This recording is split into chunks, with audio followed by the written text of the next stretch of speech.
Salut à tous les passionnés de mystères et de secrets enfouis sous les paillettes de la célébrité. Bienvenue sur Univers Célébrité, votre repère pour explorer les théories qui font frissonner les nuits de Los Angeles. Avant de plonger dans cette saga absolument renversante, prenez une seconde pour vous abonner et activer la cloche de notification. Croyez-moi, vous ne voulez pas rater ce qui va suivre. Votre soutien nous permet de fouiller dans les archives poussiéreuses, de démêler les rumeurs des vérités et de raconter des histoires avec une passion qui vous tiendra en haleine jusqu'à la dernière seconde. Aujourd'hui, je vais vous révéler une histoire qui a été gardée dans l'ombre pendant des décennies.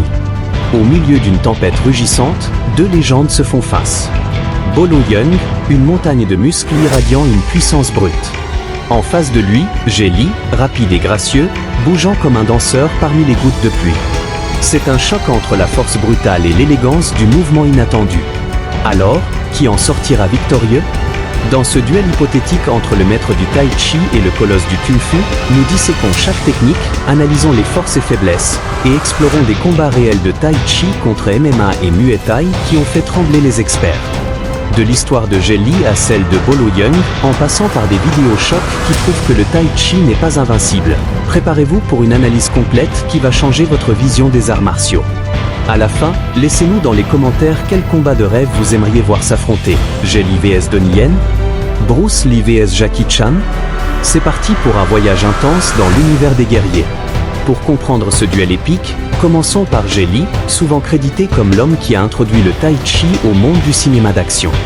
Né Li Lianji le 26 avril 1963 à Pékin, j'ai grandi dans une famille modeste de 5 enfants. À 8 ans, il intègre l'Académie des sports de Pékin, où il excelle en Wushu, remportant 5 médailles d'or aux championnats nationaux. Mais c'est le Tai Chi qui le marque profondément. Cette discipline, inventée au XVIIe siècle par Zhang Sanfang, met l'accent sur l'équilibre, la méditation et la redirection de l'énergie. Le Tai Chi, c'est l'harmonie avec l'univers, dit Jay dans une interview pour Black Belt Magazine, 1998. Il pratique quotidiennement, utilisant le Tai Chi pour promouvoir le bien-être physique et mental, et comme méthode de self-défense. À 1,68 m et 64 kg, Jay n'a pas la carrure de Bolo, mais sa vitesse et son agilité sont légendaires. Dans Hero, 2002, ou Fearless, 2006, il incarne des guerriers gracieux, utilisant le Tai Chi pour dévier les attaques avec fluidité. Son style ou mouvement circulaire, sensibilité au Chi, privilégie l'efficacité sur la force brute. Dans un combat, tout peut changer en un instant, confie-t-il à South China Morning Post, 2010. Le Tai Chi de Jay aligne parfaitement vitesse et redirection. Il esquive, absorbe, contre-attaque avec précision. En face, Bolo Yeung, fusion de techniques mortelles de Tai Chi et de la force monstrueuse des muscles. Né Yang Eze le 10 juillet 1946 à Guangzhou, Chine, Bolo grandit dans une famille modeste, passionné par le bodybuilding dès l'adolescence. Triple champion de bodybuilding à Hong Kong, avec des biceps de 48 cm, il mesure 1,68 m et pèse 79 kg, égal en taille à Jay, mais supérieur en puissance brute. Formé au Tai Chi et au Kung Fu, Bolo excelle dans les techniques explosives. Coups de paume dévastateurs, mur de fer, et une rotation des hanches qui transforme son corps en arme. Bolo partage l'écran avec Bruce Lee dans Enter the Dragon, 1973, formant une amitié proche. Bruce m'a appris la vitesse, j'ai appris la force, dit-il dans Kung Fu Magazine, 1985.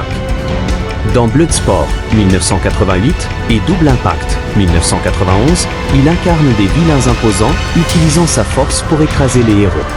Son style Tai Chi pour l'équilibre, bodybuilding pour la puissance, le rend redoutable, la force brute gagne si la technique est égale, confie-t-il à Iron Man, 1990. Dans un duel hypothétique, Lee, 145 livres, Tai Chi, affronte Bolo, 175 livres, force brute. Les deux mesurent 1,68 m, mais Bolo a l'avantage en poids et puissance. Le Tai Chi de Jay privilégie la redirection, utilise la force de l'adversaire contre lui, prône-t-il. Jay esquive, absorbe, contre avec fluidité. Bolo, avec son mur de fer, impose la puissance. Coups de paume comme des pistons, rotation des hanches dévastatrice. En combat, Jay pourrait dévier les attaques lentes de Bolo, utilisant son élasticité pour contre-attaquer. Mais Bolo, avec sa masse, pourrait absorber et riposter avec une frappe fatale. Le Tai Chi est philosophie, le Kung Fu est guerre, dit Wong Shin Leung, élève d'Ip Man, dans Wing Chun Kung Fu 1993. J'ai gagne en vitesse, Bolo en impact. Le Tai Chi est souvent critiqué pour son inefficacité face à des arts modernes comme le MMA. Prenons des exemples concrets. Tai Chi vs MMA Fighter, un maître autoproclamé défie un MMA.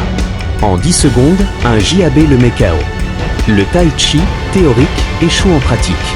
Tai Chi vs kickboxer amateur, un maître endure quelques coups, mais un uppercut le couche. Le kickboxing, avec sa vitesse, domine. Wing Chun vs MMA, un pratiquant Wing Chun, similaire au Tai Chi en fluidité, tient tête, mais perd au point. Le MMA, hybride, excelle. Tai Chi vs Muay Thai, un maître Tai Chi affronte un Muay Thai. Il esquive, contre et gagne au point, preuve que le Tai Chi peut fonctionner. Ces combats montrent, le Tai Chi brille en contrôle, mais peine contre la puissance brute sans adaptation. Le Tai Chi, inventé au XVIIe siècle par Zhang Sanfang, est une discipline interne, mouvement lent, équilibre, Chi. Jet Li, formé au Wushu, l'intègre dans Tai Chi Master, 1993. Bolo, avec son Tai Chi explosif, le rend cinématographique dans Ante the Dragon. En Hollywood, le Tai Chi est souvent stylisé, mais des maîtres comme Cheng Man-Seaching prouvent son efficacité. Jet Li, avec sa maîtrise, incarne son essence. C'est l'eau qui érode la pierre, dit-il à Tai Chi Magazine, 2005. Bolo, champion de bodybuilding, excelle en Tai Chi et Kung Fu. Ami de Bruce Lee, il brille dans Bloodsport et Double Impact.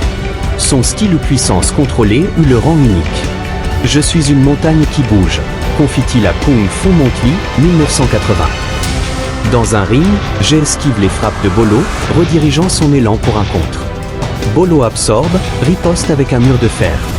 Jet gagne en endurance, Bolo en impact. Verdict, Jet par soumission technique. Le Tai Chi influence Hollywood via Jet Li, Hero, 2002, et Bolo, Ante the Dragon. Des débats sur son efficacité persistent, mais des maîtres comme Yang Shanfu prouvent sa valeur. Jet Li vs Bolo Young, élégance vs puissance. Quel est votre vainqueur? Partagez en commentaire, likez, abonnez-vous. Merci et à bientôt.